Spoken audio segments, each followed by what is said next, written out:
Hello, my dear students. A very warm welcome to the course Strength and Conditioning. This is the first ever certificate course organized by Sports Authority of India. And to fulfill the upcoming demand of that course, we have started actually this program. I am Dr. Snehangshu Adhikari. Today I'll take a brief through the structure and function of the musculoskeletal system. Basically, I am an exercise physiologist. I'm working at Sai NSCC, Kolkata. So I am currently posted in Kolkata, Sai. Now, we are having mainly three types of muscles in our body. One are the group of muscles which are attached to the skeleton. We are having 206 bones and एक bone के साथ जो muscles attached है इसको बोलते हैं skeletal muscle, and these muscles are voluntary muscle also because as you wish you can contract. आप देख सकते हैं इधर जैसे this is the upper limb, the bone is called humerus, then radius and ulna. This is the biceps and this is the triceps, and this muscle is attached here. So when this muscle contract, biceps contract, there will be flexion movement, and when it will relax, there will be extension movement. Now, how exactly the skeletal muscle contracts? Now, as I have told, these are the voluntary group of muscle. So for contracting these muscles, the nerve impulses will come from your brain, mainly the motor cortex, premotor cortex, and supplementary motor cortex. They'll plan with the basal ganglia, they'll plan designing the complex movement, and the impulses will come down along the pyramidal tract, the tract which will carry the impulse in the mode of electrical transmission. It will reach the muscle, and so on. The electrical impulse will reach the muscle will contract. So there are within a very fraction of second, there will be multiple things, multiple changes are going on inside the body before muscle contraction. So I'll take you through that steps. So the learning outcome of today's lecture is will give a brief structural detail of skeletal muscles and how the skeletal muscles contracts, the mechanism of muscle contractions.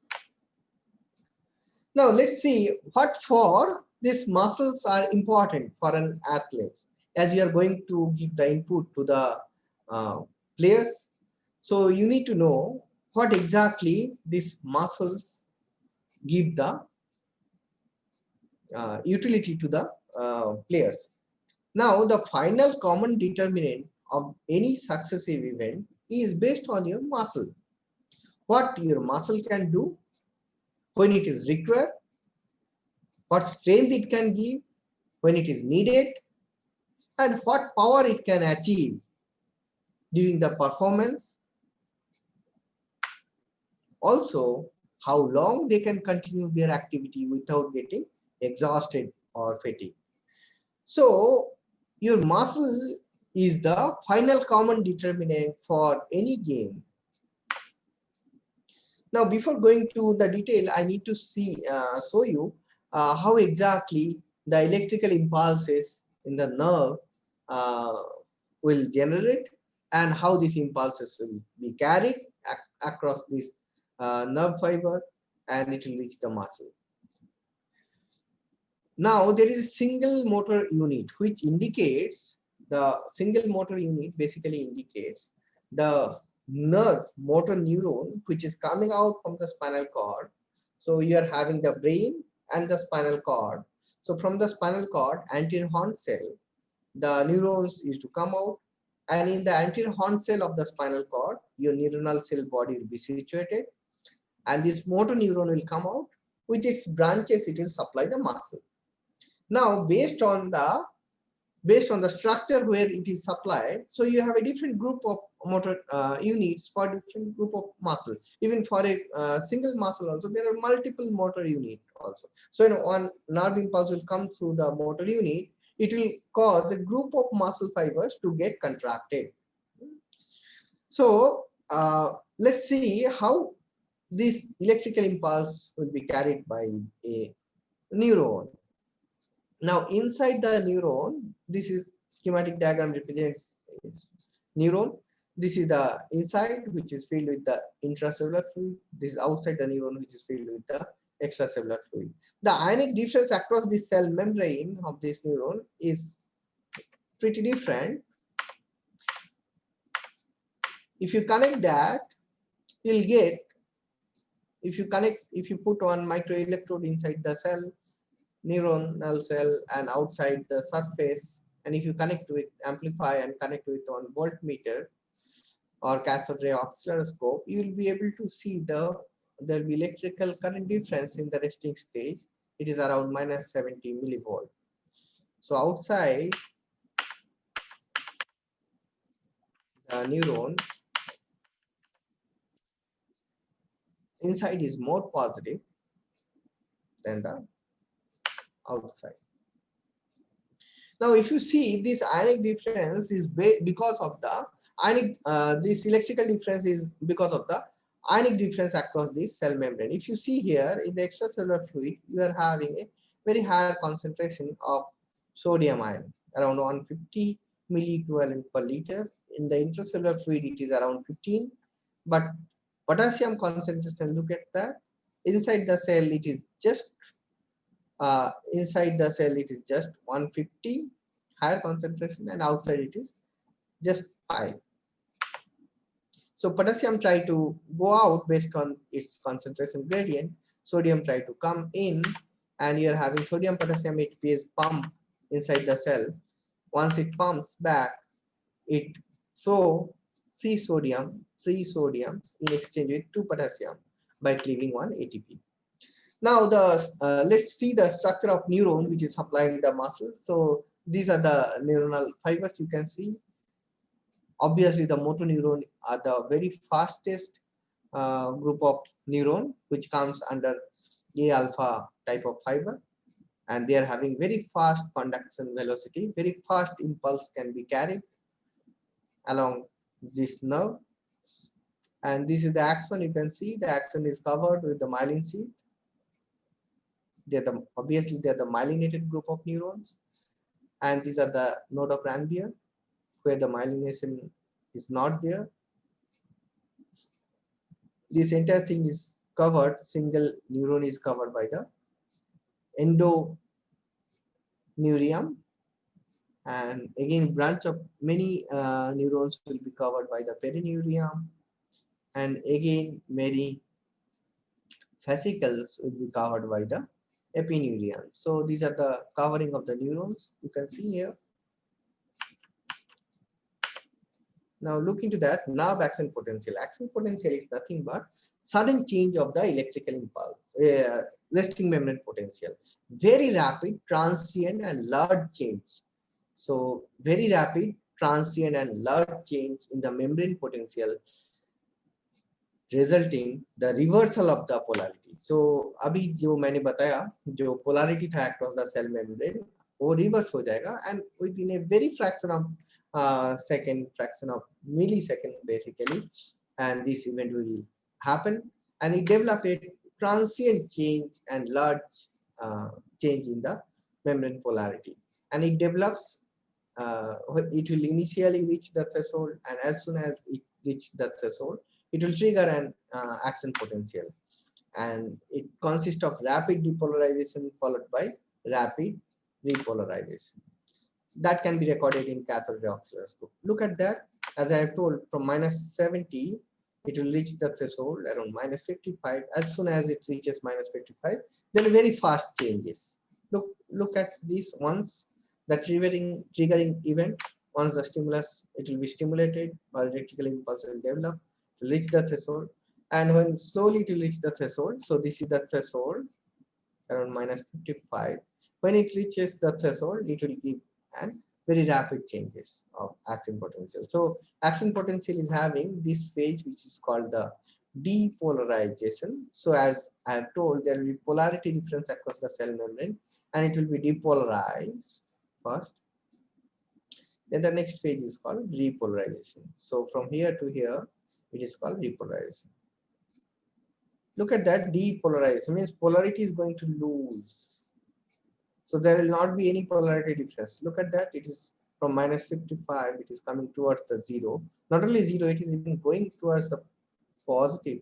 Means more positive ions has entered inside the cells. So that has led to +30. This is called overshoot. This is because of these various ionic differences. I'm not going to that detail, and that can be studied by the patch clamp study. Now, this action potential carried in a motor neuron by the solitary conduction, very fast and rapid conduction. So, on new action potential will develop in the node of Ranvier. So, action potential will jumps from one node to another node, another node to another node, like that, very fast, very rapid. So, आप समझ सकते हैं मैं अगर if I wish to pick up something, so very fast I can do, is it not? So that fast your impulses from the brains would reach the group of muscle, then only the muscle will contract. So that action potential from the brain, it will travel across the descending neuronal tract, mainly the pyramidal tract, and it will reach the spinal cord. From spinal cord again it will reach the muscle. And before reaching the muscle, there is a junction called neuromuscular junction. So this is the motor neuron nerve ending, and this is the muscle membrane. You can see the membrane of the muscle, the sarcolemma, is thrown into very fold to increase just the surface area. And once the action potential will reach the nerve ending, in the nerve ending, you are having the vesicles which are filled with neurotransmitter called acetylcholine, ACH, acetylcholine. Once the nerve impulse will reach this vesicles, see, nerve impulse has reached. Now what happens? There will be influx of calcium ion. This calcium ion influx will cause these vesicles to fuse each other and come and adhere to the presynaptic membrane. This is the synapse. This is a presynaptic membrane, and it will release the neurotransmitter. Like that, the neurotransmitter will be released. Now, this acetylcholine will go and bind with the muscle membrane, where acetylcholine receptors are there. They are muscarinic receptor, and when the acetylcholine will go and bind, this gate will open and it will cause influx of sodium ion. Again, the nerve action potential will convert into muscle action potential. Look at here. This is how the muscle action potential will produce.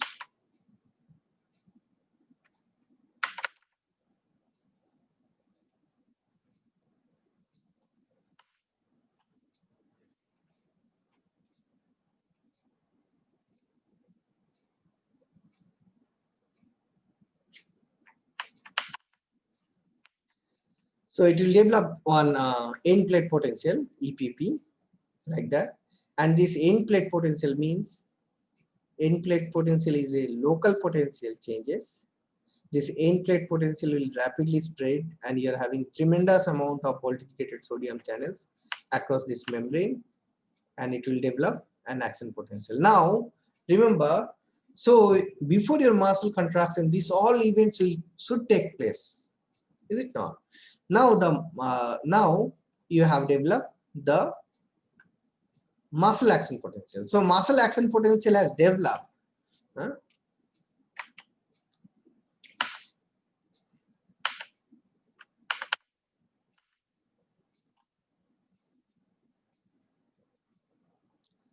Now this is how the acetylcholine will be synthesized, and there will be a cycle actually. See here, this acetylcholine has been released. This is the pre-junctional membrane, and again that will be coated by the clathrin particle, and it will be again reuptake. The empty vesicles will be further filled, refilled, and again recycled. It's a kind of recycling. So nature doesn't waste anything inside the body, and these empty vesicles also will be recycled and reused by the body. This is the acetylcholine receptor. You can see here, it is having 5 domain. You can see alpha, beta, alpha, gamma, and delta. So the acetylcholine binding sites will be provided by this alpha subunit. So at a time 2 acetylcholine molecules can bind, and it will then only this gate will open. So this is one of the chemical gated. So once the chemical substance will bind, acetylcholine will bind, then only this gate will open. And these gates are very much specificity, has got a very much specific. So once this gate is open, it will only allow sodium to enter inside. Once the sodium will enter inside, so inside it will develop the in-plate potential you have seen in the previous slide, and followed by it will develop the muscle action potential. Now this muscle action potential will be sprayed across the muscle membrane. This is the muscle membrane. So this action potential will spread across the muscle membrane. Now you can see, and these are the muscle fibers you can see inside. This is the sarcolemma. You have seen in the end plate it has been corrugated. It has been corrugated. It has been sewn into folds just to increase the surface area. Rest of the other areas, it is very stretched. So your skeletal muscle fibers are cylindrical in structure, and this is the sarcolemma or the muscle membrane.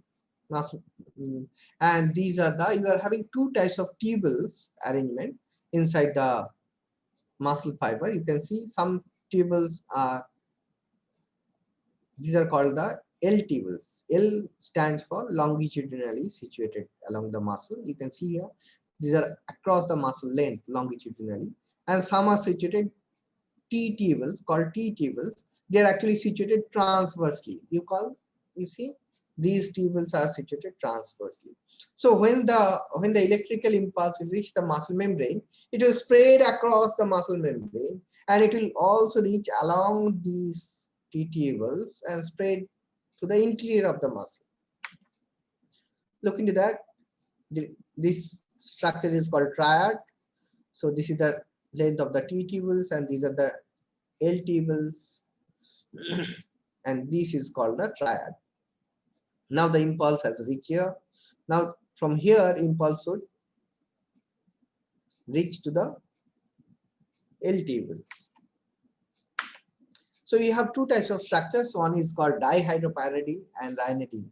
2 receptors are there. Basically, they transmit that information to the L tubules or the sarcoplasmic reticulum, from where once the action potential will reach the muscle, they'll release tremendous amount of calcium ion, which are stored inside the L tubules or inside the sarcoplasmic reticulum. So L tubules must come to know that action potential has reached the muscle. Now this information will be sensed by the dihydropyridine receptor, which are situated along the T tubules, and they'll send the information to ryanodine receptor. This ryanodine receptor itself will act as a calcium channel. So they'll open up, and the calcium will abruptly release into the sarcoplasm inside the muscle. Now look into that. This skeletal muscle, if you stretch and see under microscope, what you'll find, it is having this type of banding. So there is a light band, there's a dark band. A dark band is also known as A band, and light band is also known for I band.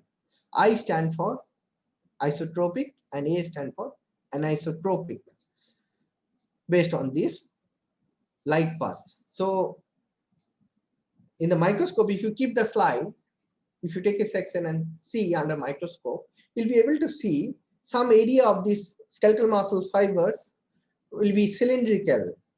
ये snake की तरह होता है, looks like a snake, and you are having banding, dark light, dark light, dark light. So like that, cylindrical structure, and you are having bandings in the muscle fiber, myofibril. So this banding is basically arrangement of, because of the arrangement of the muscle proteins. You are having 4 different types of muscle protein. One is actin, another one is myosin. Myosin is also called the thick filament. Look into that. So you are having A band, I band, A band, I band. The central portion of the A band is lighter, and this is called H zone. The central portion of the A band is lighter. This is called H zone. And very centrally, it is having one straight dark line. This is called M line. Similarly, in the I band also, central portion of the I band is also, there is a dark line, is called Z line. Z line to Z line distance is called sarcomere. This stands for the contractile unit. When the muscle will contract, the distance between these two Z line will shorten. Again, when it will relax, again it will increase. Now, Z line to Z line is called the sarcomere. So this is the Z line, this is another Z line. If you see further detail, now look into that. These are actually your myosin fibers. They are situated like that. And these are the actin fibers. And over the actin, you are having troponin and tropomyosins. So actin is like a thread-like structure. They twist each other. One side is twist each other. If you see here, this is further detail. Single actin is called globular actin. They form a thread-like structure. And this is strand, double helical strand. And inside that, you are having, this is the tropomyosin, and you are having troponin. This troponin and tropomyosin complex, normally when the muscle is in resting state, the active sites of the actins will be covered by this complex, troponin tropomyosin complex. Now in the troponin, you are having 3 parts: troponin I, troponin C, and troponin T. Now once the calcium ion will come, it will bind with the troponin C, and there will be conformational changes. The active sites of the actins will be now exposed, where these myosin heads can bind. Look into the myosin. Myosin is having 2 parts.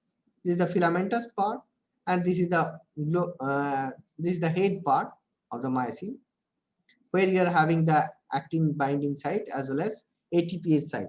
So muscle contraction के time जो ATP आता है, that ATP will be cleaved by this myosin head, where you are having ATPase activity.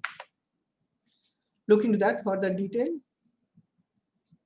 These are the actin filament, and over the actin filament you are having troponin and tropomyosin. So this is the tropomyosin thread-like structure, and again with the tropomyosin, troponin is attached. Troponin is having 3 parts: troponin C, where this calcium ion supposed to bind, and troponin T, where it is binded with the tropomyosin, and troponin I is the intermediate part. Once the calcium ion has been released from the sarcoplasmic reticulum, we have seen in previous slide.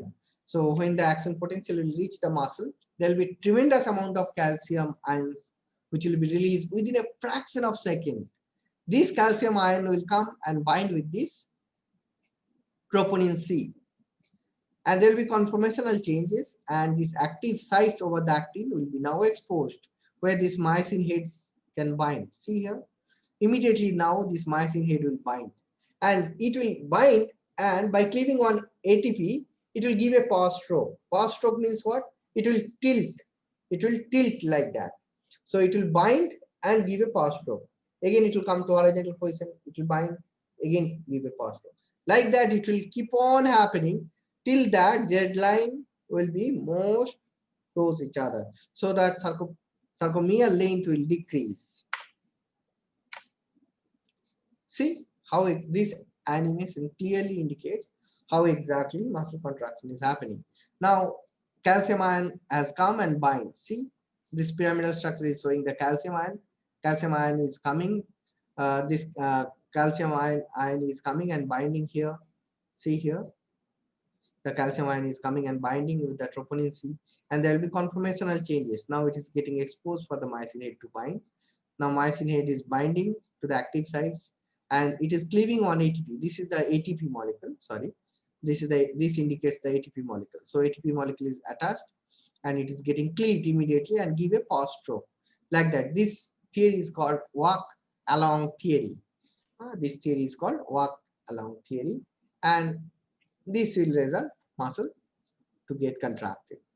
So in today's lecture we have seen, so within a fraction of a second, very fast your neuronal impulses should reach to the muscle, then only the muscle will contract.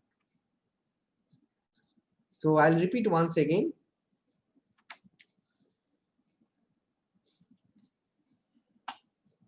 That is the summary of the today's lecture. So there are multiple events for muscle, skeletal muscle contraction. So initially I have limited to my lecture to the skeletal muscle only. There are other two types of muscles also. Another one is called cardiac muscle, which is situated in the heart. That is involuntary muscle, and smooth muscle, which are situated in the internal organ like stomach, gastrointestinal tract, your blood vessels, inside the blood vessels. So they are actually made by these smooth muscles. So you are having mainly three types of muscles. One is skeletal muscle, another one is smooth muscle, and another one is cardiac muscle. Now, so far you have seen the skeletal muscle, and main emphasis to you to give a brief functioning of the skeletal muscles, not the other two, which differs slightly. Now, as skeletal muscles are the voluntary muscles, so आप अगर चाहते हैं तभी ये muscle को contract करते हैं. That means आप चाहते हैं मीन्स आपका ब्रेन से इंपल्स, इलेक्ट्रिकल इंपल्स वो मसल तक पहुंचता है तभी जाके वो मसल कॉन्ट्रैक्ट करता है. As I have told, the skeletal muscles under microscope, if you see, they are having the striations. The another name for the skeletal muscle is called striated muscle. Another name is called voluntary muscle. So जिसका नाम है skeletal muscle, उसी को voluntary muscle भी बोलते हैं, उसी को striated muscles भी बोलते हैं. Now, before contraction of the skeletal muscle, you need to have the electrical impulse reach the muscle. I have shown how this electrical impulse will reach along the nerve fiber, and in the neuromuscular junction, how this electrical impulse will be converted into muscle action potential. जो nerve के जरिए आ रहा था. Now, in the synapse, the neuromuscular junction, there is a synapse. The neuron is not directly attached. There is a gap, synaptic cleft, जहाँ पे आके वो nerve impulse आने पर वो एसिटाइलकोलिन बोल के एक मॉलिक्यूल है इलेक्ट्रिक जो रिलीज होता है इलेक्ट्रिकल करंट आने पे, और वो जाके पोस्ट साइनेप्टिक मेम्ब्रेन या मसल मेम्ब्रेन में जाके बाइंड करता है, तभी जाके वो दरवाजा खुल जाता है और वहां से एक पॉजिटिव आयन जैसे सोडियम अंदर आता है. तो जब एक पॉजिटिव आयन अंदर आता है तो it will develop the muscle end plate potential, and this end plate potential further next stage it will develop the muscle action potential. Now this muscle action potential will enter into the muscle along the T tubules. Now it will reach, it will send the information to the sarcoplasmic reticulum. From here there will be brisk release of the ionic calcium. Ionic calcium थोड़े देर के लिए release हो जाएगा. जब आयनिक calcium muscle में release हो जाएगा तुरंत वो क्या करेगा, मसल के अंदर रेस्टिंग स्टेज में आयनिक कैल्शियम कंसंट्रेशन ऑलमोस्ट जीरो है. तो मसल के अंदर when muscle is in resting stage, तो इलेक्ट्रिकल इंपल्स के तुरंत बाद क्या होगा, मसल के अंदर कैल्शियम आयन रिलीज हो गया साइटोप्लाज्मिक रेटिकुलम के अंदर से. वो कैल्शियम आयन क्या करेगा, अभी ट्रोपोनिन ट्रोपोमायोसिन उधर जाके ट्रोपोनिन का जो सी पार्ट है वहां पे बाइंड करेगा and there will be conformational change, structural change हो जाएगा, वो थोड़ा सा भारी हो जाएगा। तो अभी जो एक्टिन के एक्टिव साइट्स है जहाँ पे मायोसिन हेड बाइंड कर सकता है वो खुल जाएगा, एक्सपोज हो जाएगा, तब जाके मायोसिन हेड उधर बाइंड करेगा and it will give a power stroke. This is called power stroke, binding and tilting back. That's how the distance between Z line to Z line will shorten. And for giving each power stroke, you need to have cleave ATP. And आपको जो ताकत या ऊर्जा चाहिए muscle exercise के दौरान या muscle contraction के दौरान, वो यहीं से आता है और यहीं पे जाके वो यूटिलाइज होता है। So thank you all of you. So hope this study material will be useful for your classes. Thank you all. I'll end here.